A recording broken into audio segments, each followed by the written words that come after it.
Hello दोस्तों आज के इस वीडियो में हम बात करेंगे नावरिनो की जंग के बारे में। जी हाँ दोस्तों, बैटल ऑफ द नावरिनो। दोस्तों यह जंग ब्रिटेन, फ्रांस और रूस की संयुक्त नौसेनाओं का तुर्की और मिस्र के जहाजी बेड़े के साथ युद्ध हुआ था। इस युद्ध में ओटोमन एम्पायर ग्रीस से पलायन करने को मजबूर हो गई थी।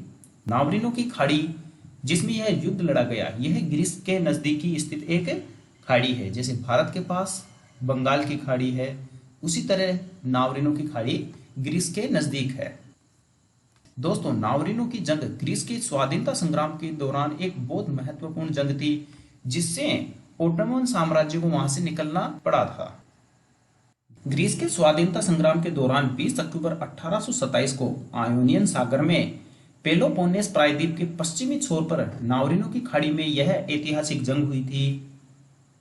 एड्रियाटिक सागर के दक्षिण में स्थित आयोनियन सागर, जिसे आयोनियाई सागर भी कहते हैं, यह भूमध्य सागर यानी कि मेडिटेरियन सी का एक हिस्सा है। जबकि पेलोपोनीस ग्रीस की मुख्य भूमि के दक्षिण सिरे पर स्थित एक प्रायद्वीप है, जो ग्रीस का सबसे दक्षिणी भाग है। इस समुद्री जंग में ब्रिटेन, फ्रांस और रूस की संयुक्त नौसेनाओं ने तुर्की और मिस्र के जहाजी बेड़ों को ध्वस्त करते हुए उन्हें बुरी तरह पराजित किया। वर्ष 1821 में ओटोमन साम्राज्य के खिलाफ ग्रीस के राष्ट्रवादियों द्वारा विद्रोह करने के बाद ब्रिटेन व फ्रांस में उनके प्रति सहानुभूति की लहर चल रही थी।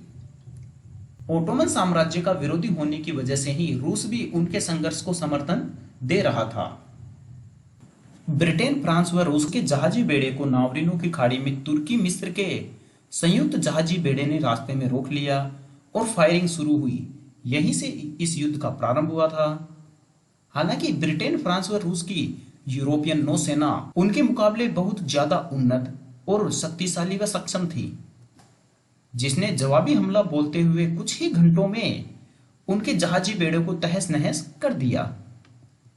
तुर्कियों के लिए यह हार इतनी सदमाग्रस्त थी कि इसके कुछ महीने बाद ही उन्होंने ग्रीस से पलायन करना शुरू कर दिया था।